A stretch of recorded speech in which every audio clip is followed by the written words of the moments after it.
పరశురాముడు 21 సార్లు భూమండలమంతా తిరిగి దుష్ట క్షత్రియులను ఎందుకు సంహరించాడు? జమదగ్ని కుమారుడు పరశురాముడు. కార్తవీర్యార్జునుడు వేట కోసమై అరణ్యానికి వచ్చి జమదగ్ని ఆశ్రమంలో ఆతిథ్యాన్ని స్వీకరిస్తాడు. క్షణాలలో అంతమందికి ఆహారాన్ని సమకూర్చినటువంటి జమదగ్ని గోవును తాను సొంతం చేసుకున్నామని ఆలోచన చేస్తాడు.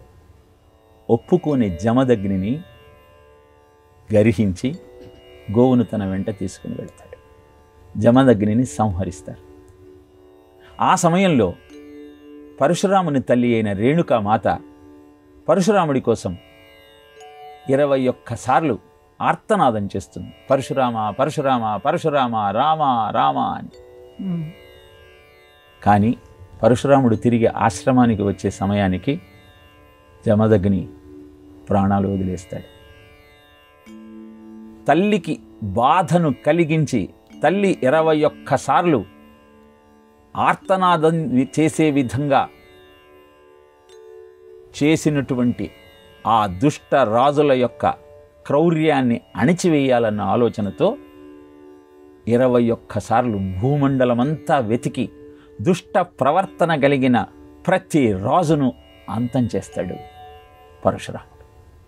అనంతరం భూమండలాన్నంతా జయించిన పరశురాముడు ఆ భూమండలం మీద ఆధిపత్యాన్ని తన దగ్గర ఉంచుకోడు, కశ్యపుడికి దానం చేస్తాడు.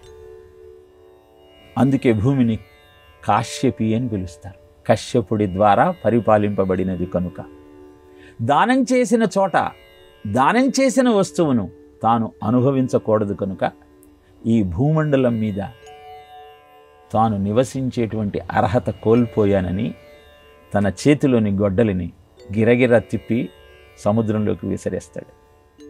ఎంత దూరమైతే ఆ పరశురాముడి యొక్క గొడ్డలి పడిందో అంత వెనక్కిపోయింది సముద్రం. ఆ ప్రాంతంలో నివాసం ఏర్పరచుకుంటాడు. దాన్ని పరశురామ క్షేత్రము అని పిలుస్తారు. అదే ఇవాల్టి కేరళ ప్రాంతం. అద్భుతమైనటువంటి ప్రకృతి సంపదతో విలసిల్లేటువంటి ఆ క్షేత్రము దేవభూమిగా కొనియాడబడుతుంది. ఇలా పరశురాముని చరిత్ర దుష్ట రాజుల యొక్క తత్వాన్ని అణిచివేయటానికి, మాతృభక్తిని ప్రకటిస్తూ మాతృ రుణం తీర్చుకోవటానికి ఆయన చేసినటువంటి శత్రు సంహార గాథను మనకు వివరిస్తుంది.